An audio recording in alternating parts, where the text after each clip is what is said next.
Bonjour Clotilde Ollier. Bonjour. Alors c'est quasiment de l'inédit en France avec votre histoire, et ça va intéresser tout le monde et pas seulement les Montpelliérains, parce que vous aviez l'étiquette Europe Écologie Les Verts, vous caracoliez en tête dans les sondages, vous aviez passé un deal avec la France Insoumise, enfin une candidate de la France Insoumise qui visiblement ça ne plaisait pas à tout le monde. Il y a eu une bagarre en justice qui est toujours un peu en cours et finalement dans notre sondage vous êtes à 9% dans ce sondage alors que vous étiez beaucoup plus haut précédemment. Pourquoi ? Parce qu'il y a aussi une autre candidate Europe Écologie Les Verts que l'on recevra d'ailleurs tout à l'heure, Coralie Mention. Alors vous allez continuer quand même avec l'étiquette Europe Écologie Les Verts ou pas alors finalement ? Alors écoutez, le jugement qui a eu lieu à Bobigny a été clair.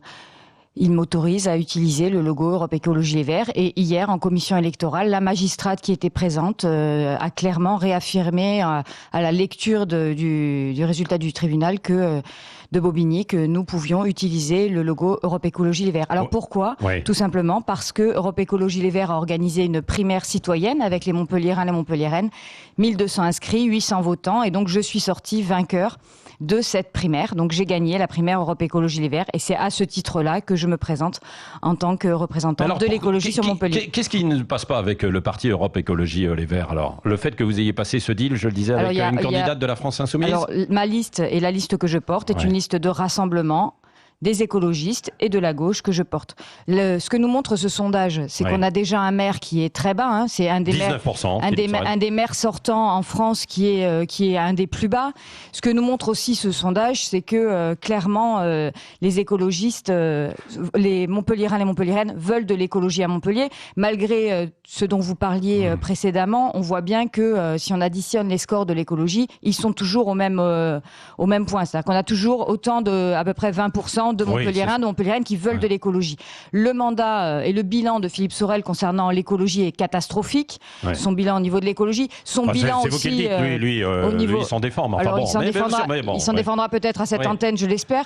Mais en tous les cas, au niveau de l'écologie, son bilan est catastrophique. À d'autres niveaux aussi. Et puis ces histoires avec La République en marche, etc. En tous les cas, les Montpelliérains, les Montpelliéraines l'ont dit clairement. Ils veulent de l'écologie. Je suis la candidate depuis tous les sondages qui sont passés les uns derrière les autres. On peut dire qu'un sondage n'est qu'un sondage, mais tous les sondages le montrent. Je suis la liste du rassemblement des écologistes qui est toujours en tête. Donc j'appelle clairement les Montpelliérains, les Montpelliéraines qui veulent de l'écologie à Montpellier, et ils veulent de l'écologie puisqu'on est toujours à 20% si on additionne les scores. Oui, les scores 9 et 8, plus Jean-Louis Roumégas également qui est à 3%, on arrive aux 20%. Quoi. Bien sûr, évidemment, ça prouve que les Montpelliérains, les Montpelliéraines, malgré ce qui s'est passé, veulent de l'écologie, place ma candidature écologiste en tête dans ce sondage, mais dans tous les sondages précédents. J'appelle donc au rassemblement autour de ma candidate.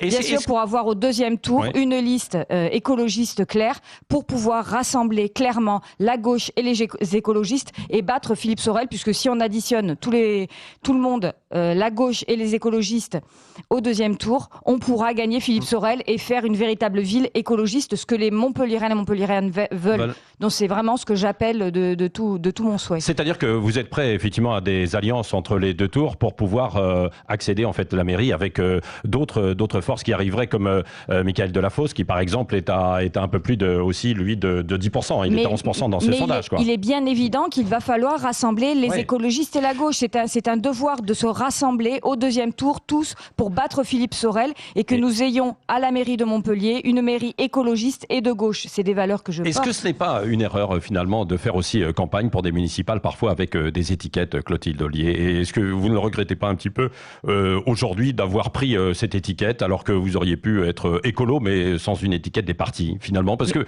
peu importe pour les électeurs les étiquettes et les partis, non? Mais je ne regrette rien du tout. Je suis du parti Europe Écologie Les Verts depuis 2014.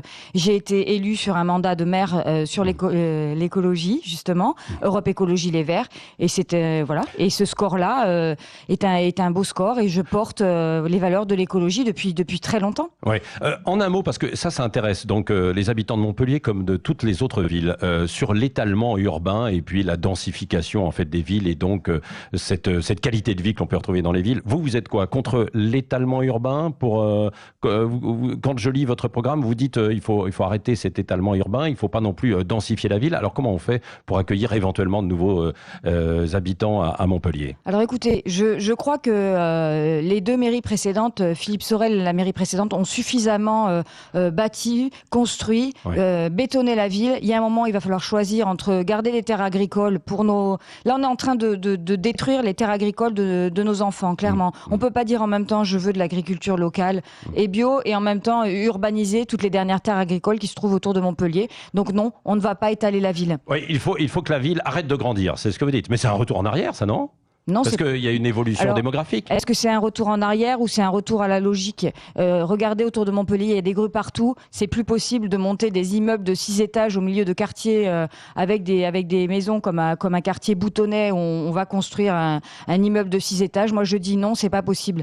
Il y a des villes autour de Montpellier qui sont en train de décroître, qui sont en difficulté. C'est là qu'il va falloir travailler avec le département, avec la région, pour organiser un véritable réseau de transport. Ces hyper-métropoles, c'est clair, sont hyper polluantes. Ouais. Donc il y a un moment, il faut arrêter de grossir de cette façon. Il va falloir dire stop. De toute manière, l'INSEE nous donne raison, puisque l'INSEE dit clairement que l'urbanisation de Montpellier va aller en diminuant. Donc il y a un moment, il faut être logique, et c'est pas être rétrograde, mais c'est bien parler d'avenir et réfléchir à l'avenir et à ce qui nous attend à Montpellier. Ouais, merci Clotilde Dollier, on a bien compris. Donc vous continuez la campagne avec l'étiquette Europe Écologie Les Verts. Hein. Et j'appelle surtout au rassemblement autour de ma candidature pour tous les Montpelliérains et Montpelliéraines qui veulent de l'écologie au deuxième tour à Montpellier. Merci à vous d'être passé ce matin au micro de Sud Radio.